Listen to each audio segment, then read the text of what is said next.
What the heck is up, you guys? Animated Heroes here, back with another action figure review, and this time we are going to be reviewing the Figma Deadpool. So let's go ahead and get right into it.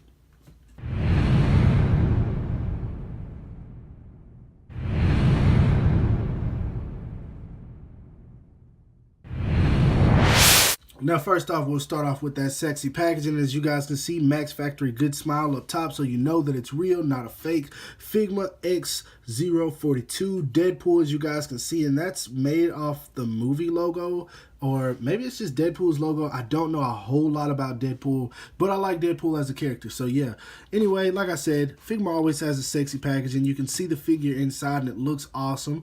Warning, you don't need this, especially if you're 3, but if you're under 15, you don't need this. Cool images of him on the side, or image on the side. Same thing right there, EX-042. Then on this side, another image. Of course, I got the DX version, which it's looking like most people did. And same thing at the bottom, EX-42, nothing special. On the bottom, you got, oh, let me flip that, an image of him right there. That one is cool. And that's with some of the extra accessories that I'll get into later. Barcode, of course. Then you got some poses you can get him into on the back, and a lot of stuff down here that does not matter because I can't read it. So yeah, sexy packaging. I dig it. It's black and red, of course, like Deadpool, and it looks nice. Now, with that said, let's go ahead and move on to the figure. Now, before I even get into the action figure review of this figure, I have to say, there have been a lot of people who say they love it. There have been a lot of people who say they hate it. To the people who hate it, you knew what you were buying. If you don't, you should look more into your companies, because that's what I always say when it comes to figures. You have to know your companies. Import companies usually do anime figures, and they're going to do those better. Imagine American companies start making anime characters. They're not going to be as good. I mean, you got the Dragon Stars line, and that's just the only example I can think of. That's an American-made company. Are those figures SH Figure Arts quality? No, so you can't expect it to be better the other way around. With that said, Figma is known to make anime characters, so obviously this guy's going to be slim. Imports are usually smaller than American-made figures as well, so this guy's going to be smaller. And that's one thing I'm just trying to clarify, because people don't seem to get it. These are not made to go in scale with your Marvel Legends, Hasbro, company figures, or Mezcos, whatever you want to put them with. They're just not made for that. They don't care about the fact that we pose these figures together. So, once again, this figure looks exactly like it was taken straight out of the promo image. They made it the exact way they showed it. So, you can't complain that anything is wrong with how it looks or the proportions of the figure, because this is what they showed. Now, with that said, I'll stand this guy back and we'll take a look at how tall he is. Now, let's see here. Figma Deadpool stands, if I can get this right, he stands right under 6 inches, so I'd say about 5.9, 5.8. So he is pretty small, and he is smaller than he should be. I will say that much. But compared to most Figmas, he's actually pretty tall. So yeah, this is a little bit out of scale with most of the stuff they make. So yeah, I'll show some size comparisons a little bit later on. But anyway, we'll move right along to that articulation. Articulation wise, you get the head, which can look up that much, extremely good. Looks down about that much, not enough. I wish you could go further. If you push the neck a little bit, it can do a little bit better, but not much. He can pivot a little bit to the side. Actually, no, not at all. You have to turn the neck in order for him to be able to pivot. So his head does go all the way around. You can move the neck just about however you want, but it will be a gap in there if you don't pose him correctly. So yeah, and like I said, he can look down pretty far, and there is a gap in the back as well. So yeah, and his arms can go up that much, which is extremely good. He does have a swivel in there. You can turn that all the way around if you want to. That's one thing I like. He does have, I want to say this is a ball hinge. I'm not sure what that's called. I'll just say the Figma joint. It's on the Figma joint. And this right here does kind of resemble a Rebel Tech, because these pieces are just not connected to nothing. But I mean, hey, whatever. his hands are on the Figma joint, and that's what I call that. So you can pull those off, and you can pose them just about however you want to, getting very little bit of hindrance from this piece right here because it's a soft plastic, so you can move the hand just about however you want. Diaphragm joint works extremely well. You can move him around just about however you want to. He does have a turn right there as well. He does have a waist swivel as well. As you guys can see, you can turn him just about however you want, which is awesome. His legs go up that much. I love that. His legs go back about that much. He can do the splits, which is good. He does have a swivel in there. Love that. He does have, I won't say it's double jointed knees, but they're on this little hinge, the same thing that the arm is on, and they bend extremely well. As you guys can see, they go all the way back, so that's awesome. He does not have a swivel right there, but you can swivel the knee just a little bit. And also these right here, since I saw this move, these are on ball pegs, so you can move those around pretty well, or just probably just this piece. I don't know. Let's see.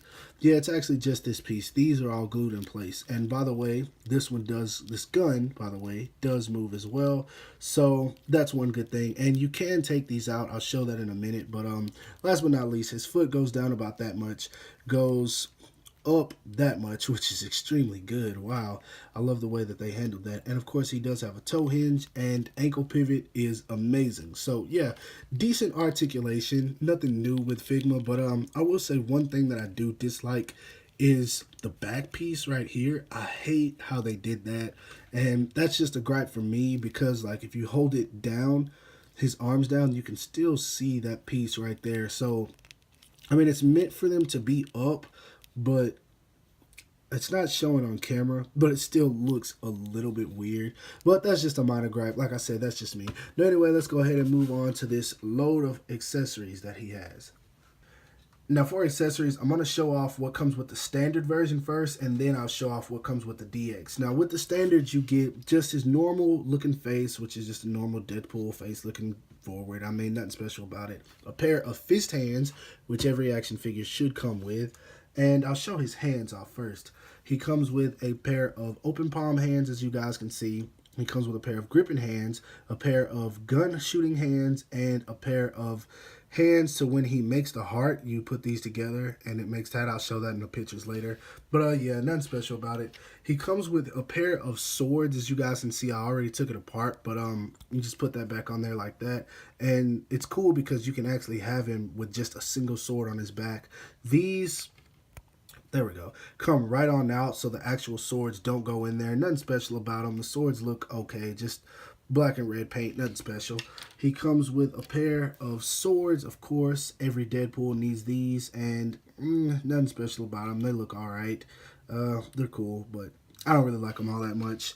He comes with this weird gun. I don't know. It's like some kind of futuristic looking pistol. The sculpt is good, but the paint is pretty dry. There's no shading on it at all. There's no other kind of black wash added. It's just a flat gray, and I don't really like that. But he comes with this pistol. This one's kind of cool. I dig it a little bit. And both of these, by the way, are the guns that he has in his pockets.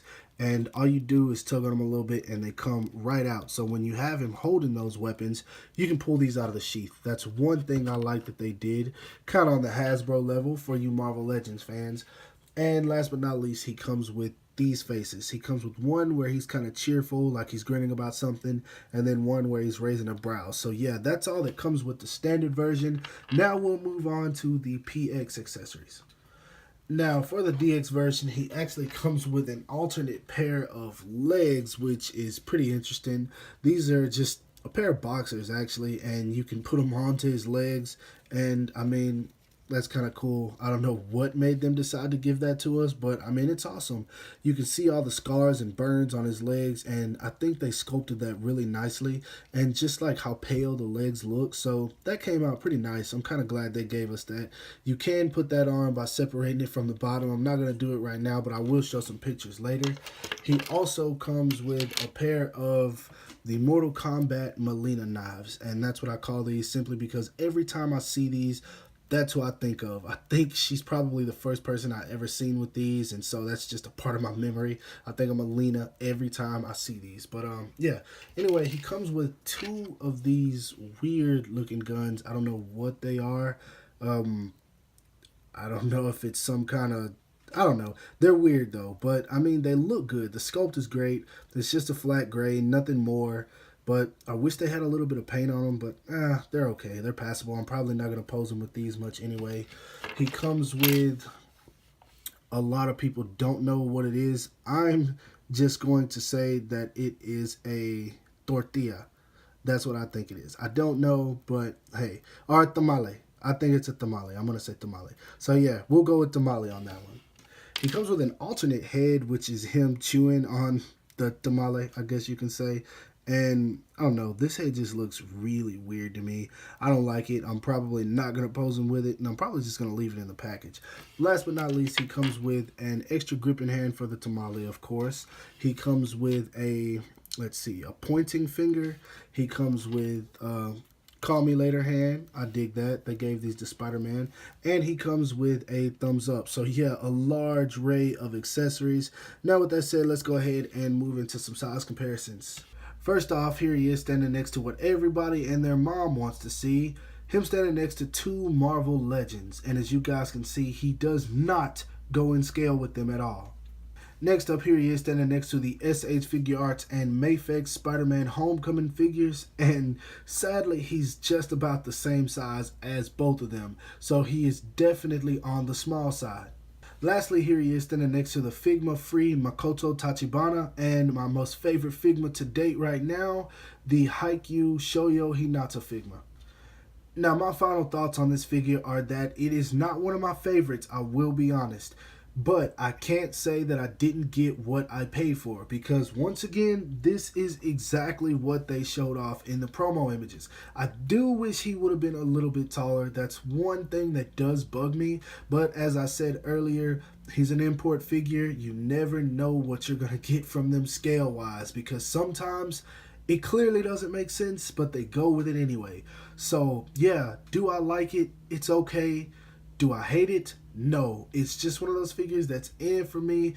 Like I said, he's not one of my favorites. Definitely, I'm probably not even going to keep this guy, honestly. But, I mean, it's cool to have if you like Deadpool. And if you're a big fan, you'll probably like the figure a whole lot more. I'm not the biggest Deadpool fan. I'm not the biggest Ryan Reynolds fan. I know a lot of people like Deadpool just because he played him. But, I'm just not all that sold on this figure. Now, if I had to rate it for what it's worth, I would give it a probably 7 out of 10, maybe 6. No, I'll go with 6 on that one.